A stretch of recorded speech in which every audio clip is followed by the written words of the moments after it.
안녕하세요. 3분 클래스 윤일신 목사입니다. 오늘은 두 번째 시간으로 성경에 대해서 이야기하고자 합니다. 우리는 모두 이 성경을 가지고 있습니다. 기독교의 근간이 성경이기 때문이죠. 이 성경이 없었으면 우리가 교회를 다닐 이유도 없겠죠. 그래서 성경에 대해 아는 것은 신앙의 첫걸음이라고 할 수 있습니다. 하나님의 말씀이라고 성경은 합니다. 하나님의 말씀이라고 하는 이유는 하나님께서 직접 쓰셨다는 것을 뜻합니다. 그런데 성경을 보면 총 66권으로 되어 있지 않습니까? 구약성경 39권, 신약성경 27권, 총 66권으로 되어 있습니다. 그런데 이 66권 각 권마다 글쓴이가 있습니다. 예를 들어 창세기는 모세, 마태복음은 마태, 로마서는 바울. 그런데 각 권마다 글쓴이가 있는데 왜 하나님께서 쓰셨다고 하고 하나님의 말씀이라고 할까요? 분명 사람의 손으로 썼고 사람이 쓴 글이 지금까지도 이렇게 이어온 것인데 말이죠. 그래서 어떤 이들은 성경은 고전 중에 고전이라면서 이런 일반적인 책들과 같다라고 말하는 사람도 있습니다.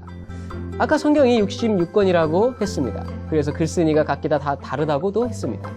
만약 성경이 다른 이 고전들과 같은 책이라고 한다면 66권 각기 다른 주제로 다른 이야기를 했어야 합니다. 예를 들어 우리가 이렇게 한국 단편소설 49편이 담겨져 있는 묶음 책이 있다고 봅시다. 바로 이 책처럼 49편의 이야기가 각기 다른 주제를 담고 있습니다. 한 주제로 말하는 책이 아니란 말입니다.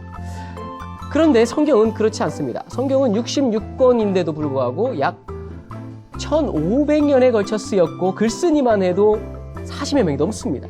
그런데 이 40여 명이 동시대의 인물이 아니고 또 서로 정보 교환을 한 적도 없습니다. 그럼에도 성경은 한 가지의 주제, 같은 주제를 가지고 있습니다. 창세기부터 요한계시록까지 완벽한 통일성, 하나의 주제를 가지고 있는데 그것이 바로 예수 그리스도입니다.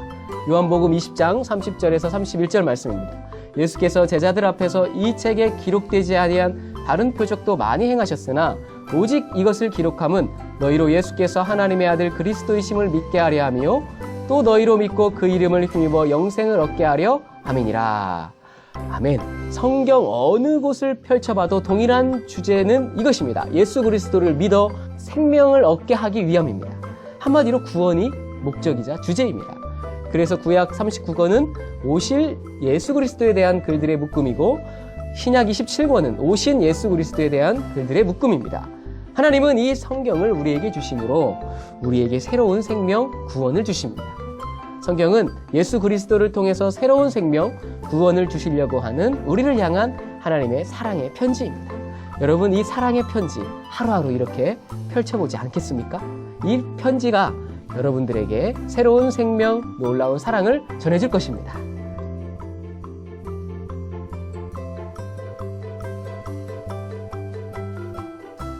그럼 다음 시간에 만나요. 안녕.